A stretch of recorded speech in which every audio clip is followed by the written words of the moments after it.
C'est à Clermont-Ferrand, depuis l'an 2000, que le Festival international Nicéphore Plus accueille en dehors des grandes métropoles la fine fleur des photographes contemporains, réunis toujours autour d'un grand thème, nature morte cette année.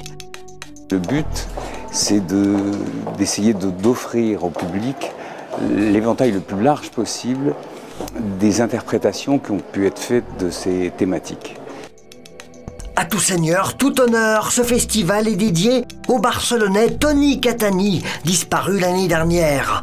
Voici ces natures mortes, étonnamment vivantes toujours, derrière leur apparent classicisme.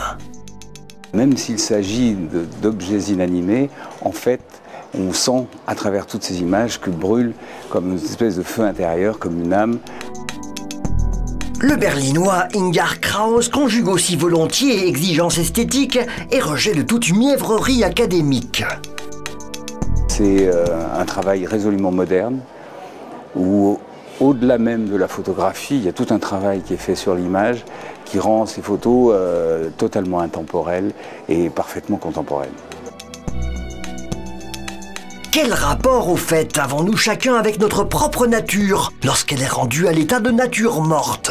Une lourde question que pose sans phare Steve Juncker. La place qu'a la mort dans notre vie quotidienne, c'est quelque chose qu'on masque souvent et pourtant elle fait partie de notre quotidien. Et c'est précisément ce quotidien-là, des gens qui meurent de manière, je vais dire, presque banale, qui est traité par Steve Juncker.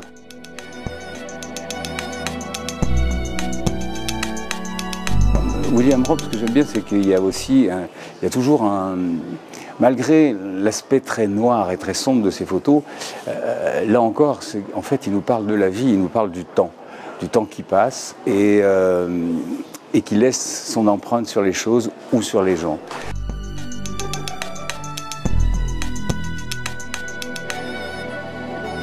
Elle tient son portrait de lorsqu'elle était, donc elle avait 18 ans et elle en a 80, donc le temps s'est distendu entre cette image qu'elle tient, ce portrait d'elle et la distance que l'on parcourt là, eh bien c'est l'espace-temps. Tout d'un coup, elle apparaît telle qu'elle est maintenant, dans sa rayonnante vieillesse. Mais le temps ne passe pas partout de sereine manière. Lu Guang, qu'on expose pour la première fois, nous présente sans artifice aucun une nature sacrifiée aujourd'hui sans état d'âme.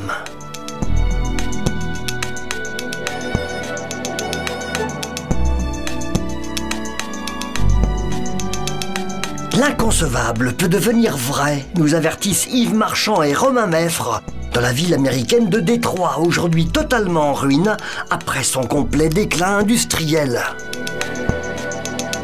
On trouvait qu'entre la capitale américaine de l'automobile et la capitale française du pneumatique, il était intéressant de faire un parallèle. Heureusement que la capitale française du pneumatique n'est pas dans la situation qui a été celle de Détroit en 2011, puisqu'en effet, la ville a été déclarée en faillite. La plus grande vertu du festival Nicéphore est peut-être de nous donner tous envie de photographier ce qui nous émeut et nous interpelle. À votre tour de découvrir l'œuvre des artistes du 4 au 26 octobre 2014. Programme complet de l'événement à l'Espace Victoire et au Centre photographique Fonfred.